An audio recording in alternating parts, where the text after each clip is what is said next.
Hoje é um dia especial que a gente está aqui com o Rafael, nosso psiquiatra, e a gente vai falar muito sobre saúde mental.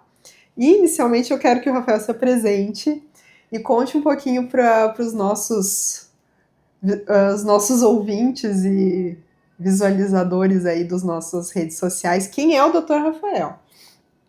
Olá pessoal, meu nome é Rafael, sou casado, tenho um filho lindo que se chama Bernardo, sou psiquiatra formado pela Unicamp, psiquiatra forense formado pela USP e assim, psiquiatria é a minha vida, assim, né? Eu adoro ouvir as questões, as histórias, ouvir os pacientes e tentar fazer o meu melhor pela qualidade de vida deles. Rafael, você falou da psiquiatria forense, e eu queria que você explicasse um pouquinho que, em termos teóricos, é uma coisa assim muito interessante assim dentro da medicina, mas em termos práticos deve ser bem desafiador, né? Conta um pouquinho para a gente o que é psiquiatria forense, como que você trabalha isso no teu dia a dia profissional? Tá. A psiquiatria forense é uma interface que a gente tem da psiquiatria com o direito, né? Assim, né? Ou seja, o psiquiatra ele vai aliar as questões psiquiátricas mais comuns ali do dia a dia com os desafios aí que o direito traz para a gente, independente da área que a gente está atuando, direito civil, direito penal. Então, o psiquiatra forense ele acaba atuando fazendo muita perícia, tá? Ou seja, perícia previdenciária ou trabalhista, aí quando a gente tem um paciente, um cliente que entra com uma ação contra o INSS, uma perícia penal, aí, quando há suspeita de que o paciente aí tenha cometido um ato ilícito em vigência de um transtorno mental, ou uma perícia civil para questões de interdição, de testamento. Ah, que interessante, porque a gente, quando fala de psiquiatria forense, a gente só pensa em crimes, né? É o que mais, é o que mais vem à cabeça, assim, né? É o que mais chama atenção. Mas às vezes essa parte, ó, é que eu também, dentro da minha área, a gente tem muito paciente que tem incapacidade para o trabalho, e, enfim, e a gente vê que tem muitos pacientes que estão afastados até por incapacidade baseada na saúde mental, né? Depressão, enfim, alguns outros transtornos. E isso está ficando mais frequente, esse adoecimento da população, você acha, assim, para o trabalho? Como que você vê essa parte? Sim, acho que os transtornos mentais, estatisticamente, eles tiveram um incremento aí nos últimos 10, 15 anos. Se você for pegar qualquer base de dados, você vai ver que depressão, ansiedade aumentaram muito.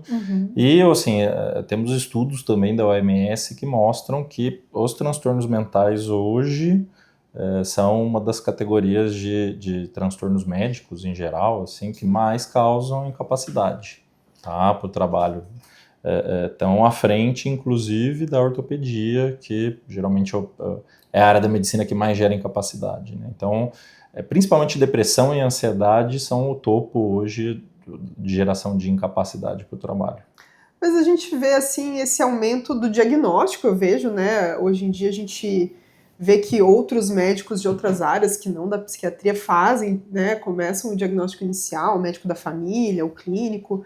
Mas por que você acha que, mesmo com tanto diagnóstico, tanto tratamento, tanta informação, as pessoas adoecem ao ponto de não conseguir trabalhar e gerir a vida? O que que você pensa sobre Os isso? transtornos mentais têm, eles geram muitos sintomas que são incapacitantes. E você vai ter uma média aí de pacientes que ficam com sintomas mais graves, ficam com sintomas mais intensos, mesmo se tratando.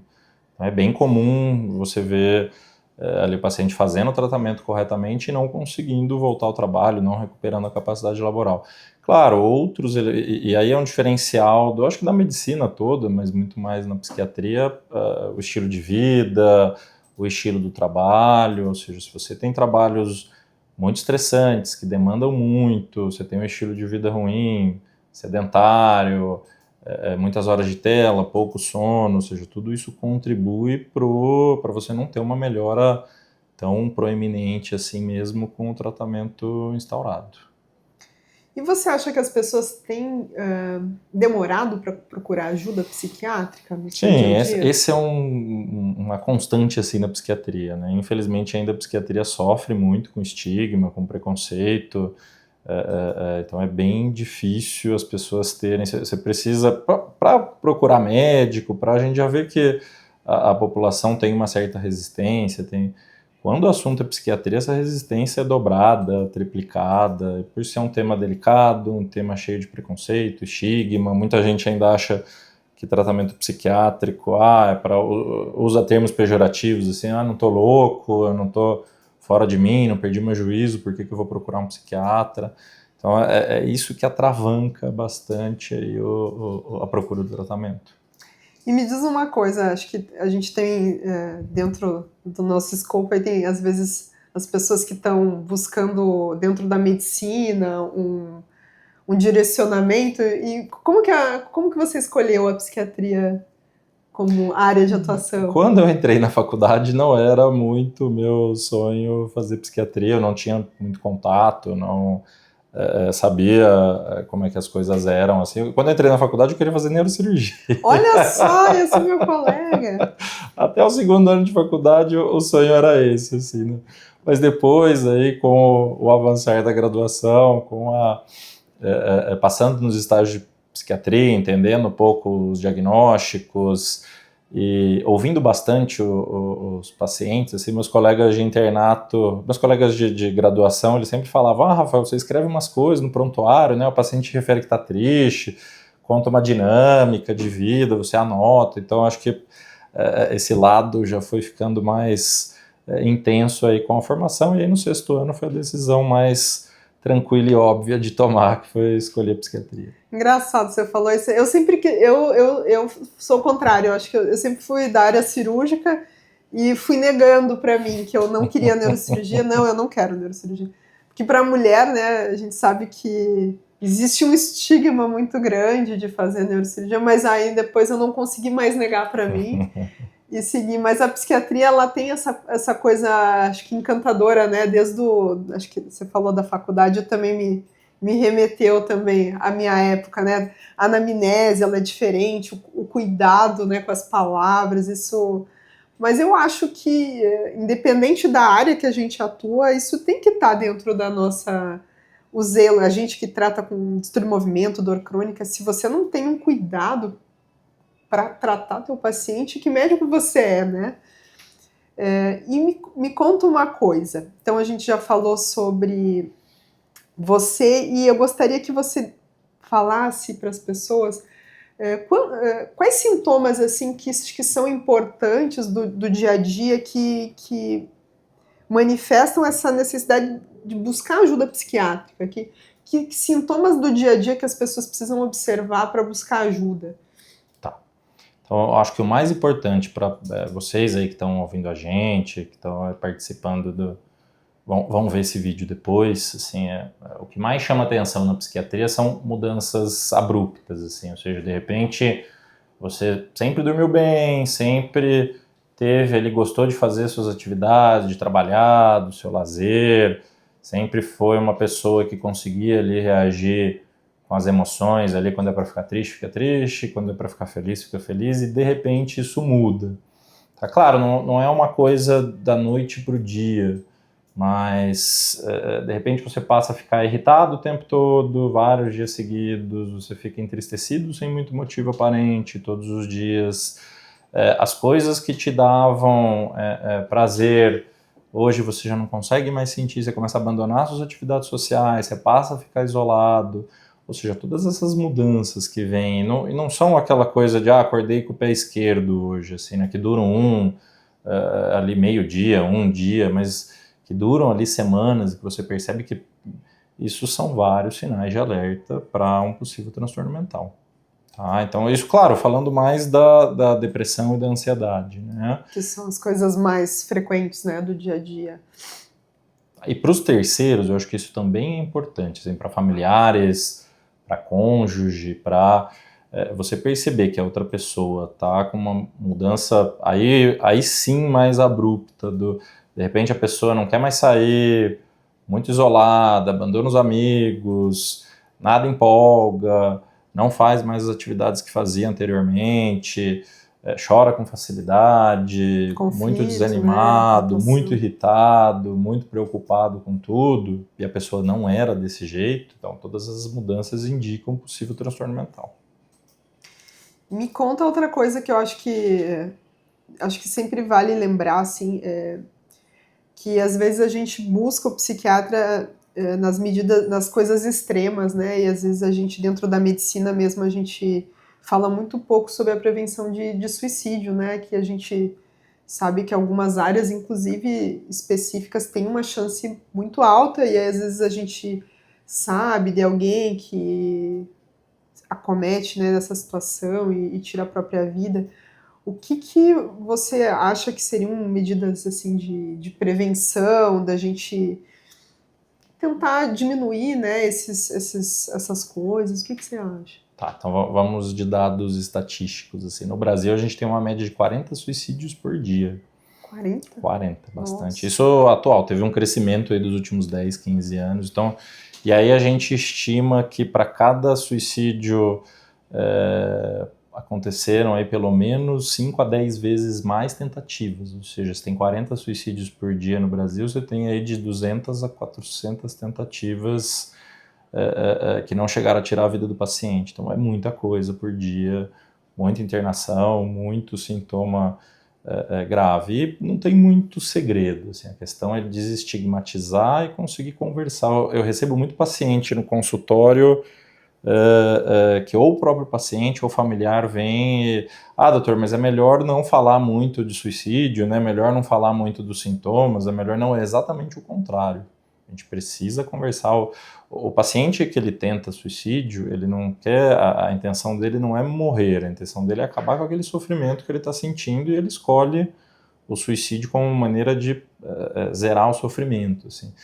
Então, ter esse espaço para conversar, para falar, não ficar jogando para debaixo do tapete, dar abertura. Claro, aí é outro desafio, assim, a escuta ela tem que ser empática, que a gente chama. Claro. Ou seja, você tem que ouvir, não rechaçar e não criticar.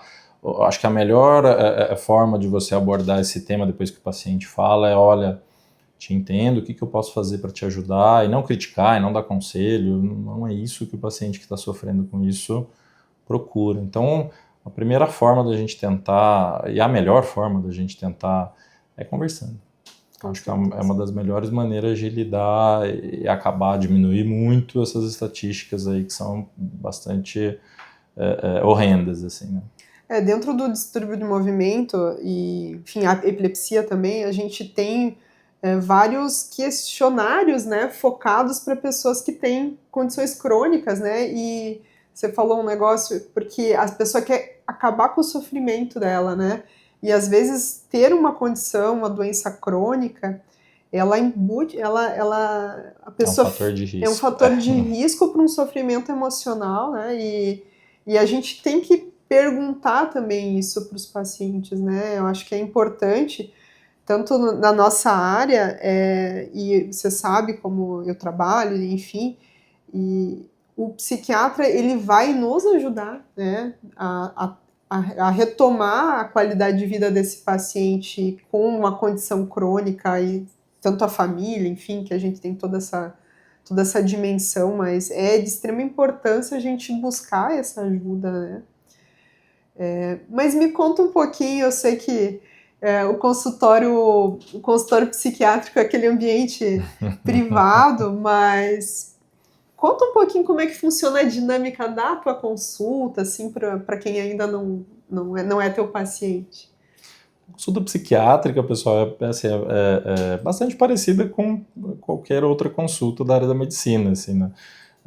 É um consultório convencional, não confundam, não tem divã, não tem, isso é no setting mais de psicoterapia, é uma coisa mais de psicanálise, terapia cognitivo-comportamental. A consulta médica em psiquiatria, ela se aproxima mais do que a gente vê tradicionalmente falando. Você vai conversar com o seu médico, você vai relatar, eu vou conversar com o paciente, vou ouvir, vou pegar os dados dele, vou ouvir a história, vou ouvir o que ele tem para relatar de sintomas, vou fazer minhas interpretações E ao fim a gente chega a um diagnóstico e vou orientar o paciente, olha, você precisa de terapia, você precisa de terapia mais medicação, você precisa só da medicação.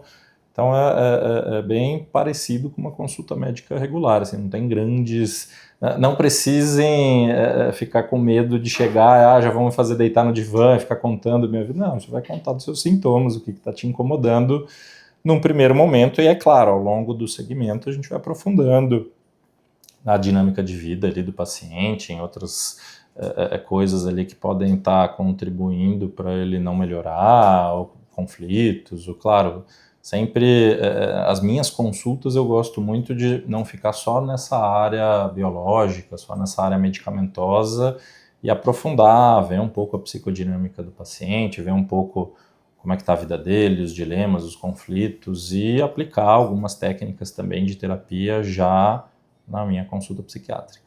Tá certo. Me diz uma coisa, Rafael, você acha que, vamos dar um exemplo, assim, o paciente tem uma depressão, um transtorno de ansiedade, e aí a gente vai para uma medicação e o paciente tem muito aquela coisa, mas quando que eu vou parar? Quanto tempo eu preciso de um tratamento para ficar bem? Como que você... Eu sei, é muito difícil eles entenderem que não é pro dia para a noite que as coisas vão melhorar. Como que você aborda isso na prática? Não, esse é um desafio no dia a dia nosso, e eu vejo isso muito com meus pacientes. Essa questão sua, na primeira consulta já aparece, até quando? Vai ter efeito colateral remédio? Até quando eu vou usar? Eu paro, eu não paro? Então, a psiquiatria tem uma grande vantagem em relação a outros diagnósticos médicos, que você tem uma possibilidade do paciente remitir, ou seja, os sintomas desaparecem, e o paciente tem uma chance de ficar sem a medicação e ficar bem. Claro, isso tudo segue protocolos científicos, mas, por exemplo, um primeiro episódio depressivo, a pessoa nunca teve depressão e abriu um primeiro quadro depressivo. Se ali com o tratamento ela ficar assintomática, a gente passa ali a contar de 6 a 12 meses e tem uma chance de parar o remédio. Uma chance estatisticamente muito boa, assim, que gira ali em torno de 75% em 5 anos da pessoa parar de usar a medicação, e de cada 4, 3 ficam bem nos próximos 5 anos. Assim. Então é um quadro que na maioria dos quadros depressivos e ansiosos, na maioria das vezes tem uma evolução muito favorável, muito boa, mesmo sem uso da medicação pós-término do tratamento convencional. Legal. Tá. Me diz uma coisa, outra coisa que eu vejo que as pessoas confundem muito. Qual que é a diferença da consulta do psicólogo e a consulta do psiquiatra?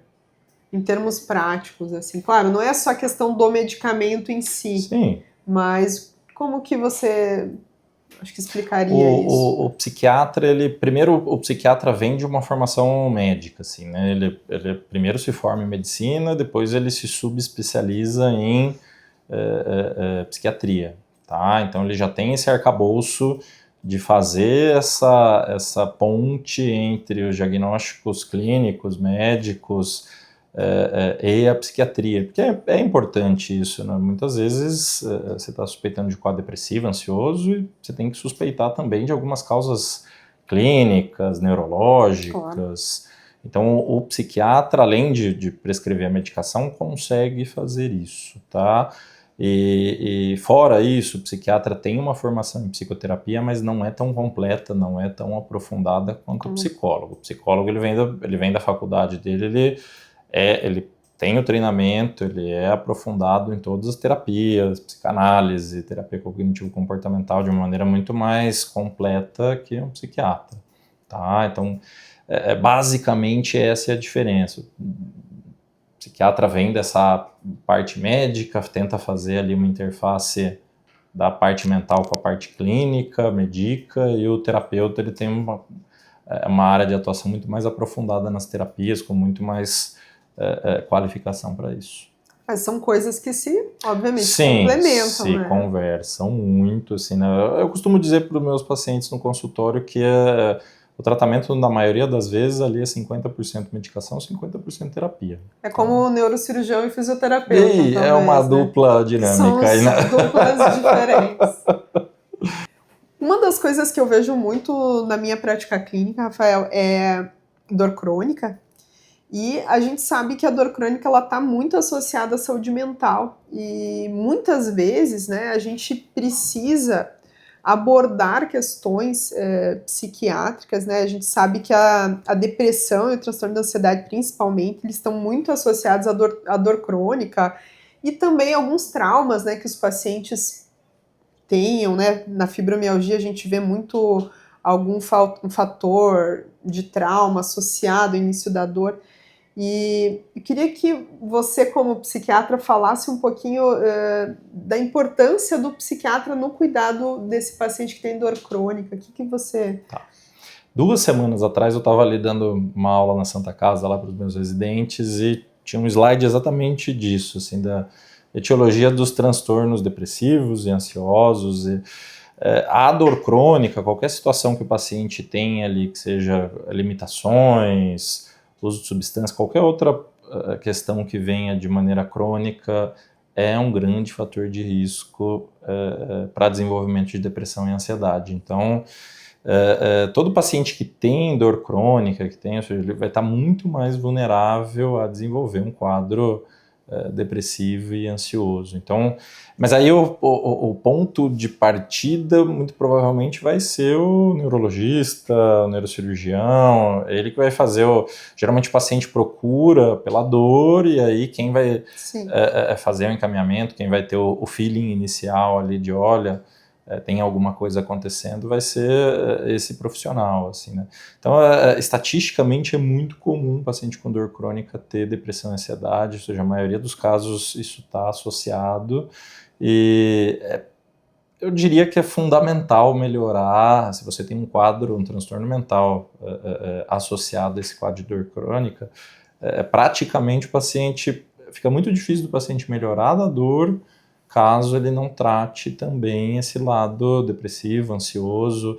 A gente tem aí mecanismos psicossomáticos aí que meio que alimentam essa dor, fazem ela ficar mais intensa, fazem ela cronificar. Então, são meio, apesar da dor ser muito física, ele tem uma base neurológica muito importante, a parte psiquiátrica meio como conseguir se intensificar e cronificar isso.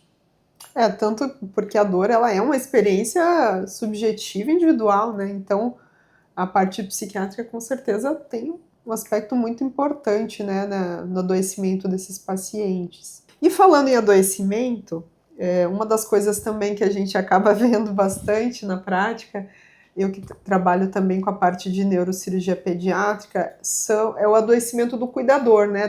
Tanto nos idosos como nas crianças, a gente vê que existe um excesso, né, de trabalho do cuidador, né? Então, às vezes, o cuidador ele abdica da vida dele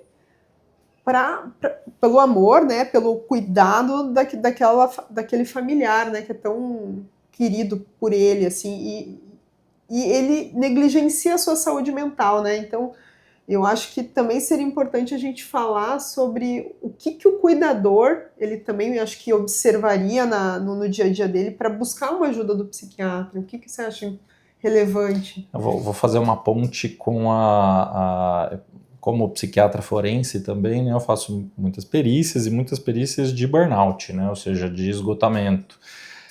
Claro, o burnout pelo trabalho, ele tem questões ali envolvidas com a dinâmica do trabalho, mas o esgotamento do cuidador é muito parecido com esse burnout, com esse esgotamento que a gente vê no trabalhador também. Porque o cuidador não deixa de estar fazendo um trabalho não remunerado ali por uma pessoa querida, para um familiar, E a grande questão, eu acho que você já matou, você abdicar da sua vida, essas questões de trabalhar como cuidador, ou seja, você não tem, bato ponto às 8, às 5 e acabou, e não, você abdica muito da sua vida, do seu lazer, isso tem um custo mental, infelizmente, isso é um fator de risco também bastante grande para um adoecimento mental. Tá? Então, para os cuidadores, o que a gente costuma orientar a ficar de olho, primeiro a sensação de esgotamento, ou seja, um cansaço físico e mental meio que inexplicável, meio que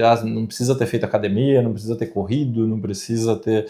Você dorme, acorda cansado, vai dormir cansado, o dia inteiro passa cansado, com sono, a cabeça não funciona, uma sensação de estar meio, vou usar um termo mais leigo aqui, de tô enxugando gelo, assim, não importa o quanto eu me dedique ali àquela pessoa, meu trabalho ali não melhora nada, parece que eu não estou ajudando em nada, né? E uma certa irritabilidade, um certo jeito de tratar meio sem afeto. Quando chega nesse nível, acho que é quando a coisa todo mundo consegue perceber, assim, um jeito mais meio desassociado, um jeito sem afeto de tratar, o que a gente chama de cinismo, né, na prática, assim, ou seja, quando o cuidador começa a ficar irritadiço para tudo, parece já não se importar muito com as necessidades ali de quem está cuidando, faz de qualquer jeito, são sinais de alerta bastante intensos aí para um possível quadro depressivo ansioso no cuidador. Fora os outros sintomas aqui que eu mencionei para o quadro depressivo ansioso também. E a importância, né, das vezes a gente como equipe multi abordar, né, isso nas consultas e indicar para esses cuidadores que ele também precisa de cuidado, né? Então, Rafael, acho que eu gostaria que você deixasse uma mensagem final para quem está nos ouvindo e que precisa de ajuda. Tá. Pessoal, assim, se você tá vendo aqui esse vídeo, tá suspeitando que você tem um transtorno mental, que você está ali no meio de um adoecimento psíquico, não tenha medo de procurar um psiquiatra, tá? Acho que a primeira barreira a se quebrar é de conseguir falar, de conseguir conversar, de conseguir expor. O consultório psiquiátrico não é uma prisão, você não vai ser obrigado a tomar nada que você não queira. As medicações hoje são bastante modernas, as terapias também se modernizaram bastante, aquela coisa de efeito colateral melhorou bastante. Então, vença essa barreira, faça um esforço, procure ajuda e a qualidade de vida que você vai ter pós essa ajuda, pós a melhora dos sintomas, pós um diagnóstico, ela vai... É o que eu ouço da maioria dos meus pacientes, assim, nossa, doutor, se eu soubesse que eu iria ficar bem, assim, que minha qualidade de vida ia melhorar tanto, eu teria procurado muito antes. E que decisões será que eu teria tomado na minha vida se eu tivesse me tratado antes, se minha qualidade de vida fosse do jeito que está hoje. Então, não tenham medo de procurar um psiquiatra. É como em uma consulta com qualquer outro especialista, qualquer outro médico, e você vai seguir o tratamento, você vai sair ali daquele consultório caso você queira. Você não é obrigado nossa, se eu passar lá, vou sair internado, vou sair tomando medicação, vou sair... Não, você vai ter uma recomendação técnica ali que você vai seguir ou não. Então, não tenham esse medo de quebrar essa primeira barreira de procurar ajuda profissional.